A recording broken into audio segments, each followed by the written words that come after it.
Google got sentenced. Well, they got fined by Russia. And it's funny because people are making fun of what Russia did to them, but they get fined all the time. They get fined by the U.S. government. They get fined by the EU. Microsoft gets fined all the time. It happens to big tech. Well, Russia went a little overboard here. And so Russia decided to fine Google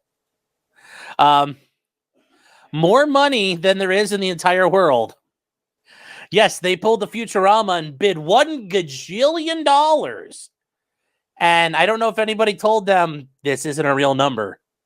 I mean, it's a real number, but it's literally impossible. So this is from the BBC.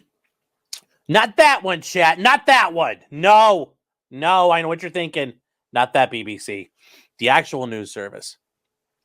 So a Russian court fined Google more than 2 Decillion Roubles. It's funny because Google is actually a numerical value as well.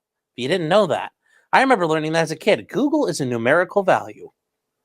I don't think it's spelled the same way, but Google is a numerical value. So a 2 followed by 36 zeros for restricting Russian state media channels on YouTube. So in dollar terms, that means they have been told to pay 20. There you go. That much. That's more than the true $1 trillion Google is worth. Although if it's 2 Decillion Roubles, I mean, the ruble's worth shit. So,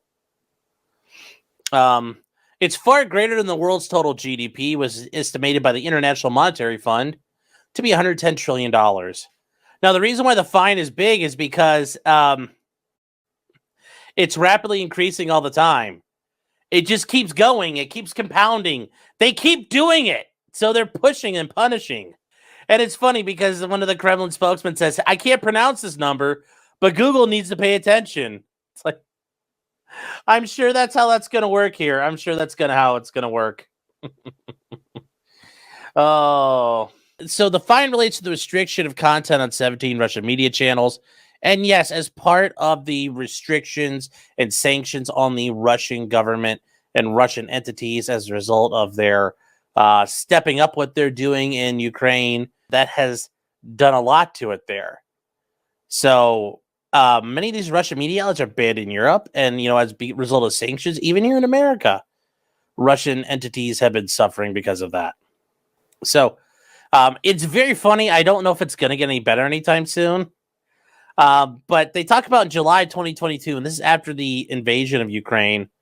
It fined Russia 21 billion rubles for failing to restrict access to what it called prohibited material about the war in Ukraine and other content. So obviously, they were allowing pro-Ukrainian information and pro-Western and NATO information to be accessible, and they weren't stopping it per the Russian government's demands, which is funny because when the Chinese government says do something, Google's like, yes, boss, I'll do it.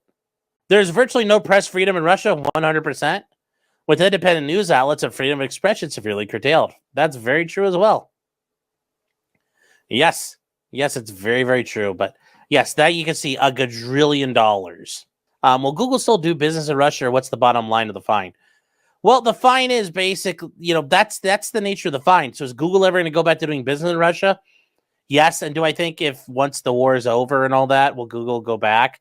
Sure. And I think Google and Russia will probably reach an agreement, and some oligarch or Russian government official is going to get his, they'll grease his skids a little bit and, put a little money in someone's pocket.